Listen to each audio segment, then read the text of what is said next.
40 നാളുപവസിക്കാൻ വിശക്കുന്നവനപ്പം കൊടുക്കാൻ ഈശൈസുതനെ പോൽ ദിനം 7 വട്ടം പ്രാർത്ഥിക്കാൻ.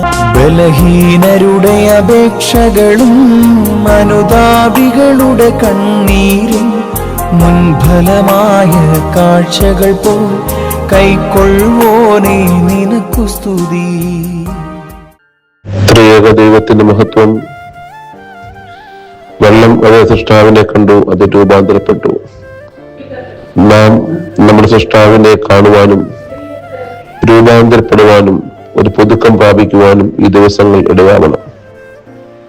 ദൈവകരങ്ങളിൽ ഏൽപ്പിക്കപ്പെടുമ്പോഴാണ് രൂപാന്തരങ്ങൾ സംഭവിക്കുക. വാദ്യോപകരണങ്ങളുടെ തന്ത്രിനാദം പുറപ്പെടുന്നത് അതറിയുന്നവൻ അവന്റെ വിരലുകളിൽ സ്പർശിക്കുമ്പോഴാണ്. ദൈവം നമ്മെ സ്പർശിക്കണം, അതിനായി നാം ഏൽപ്പിച്ചു കൊടുക്കണം. അവിടെ രൂപാന്തരം സംഭവിക്കും.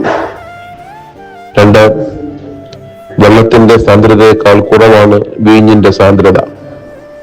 കർത്താവ് തൊട്ടപ്പോൾ വെള്ളത്തിന്റെ സാന്ദ്രത കുറഞ്ഞ് വീഞ്ഞിന്റെ സാന്ദ്രതയായി മാറുകയാണ്. നമ്മുടെ ജീവിതങ്ങളിൽ കർത്താവിന്റെ സാന്നിധ്യം ഉണ്ടാകുമ്പോൾ ഇതുപോലെ സാന്ദ്രതകൾ നമ്മുടെ ഇടയിൽ കുറയണം. എന്താണ് ഈ സാന്ദ്രത?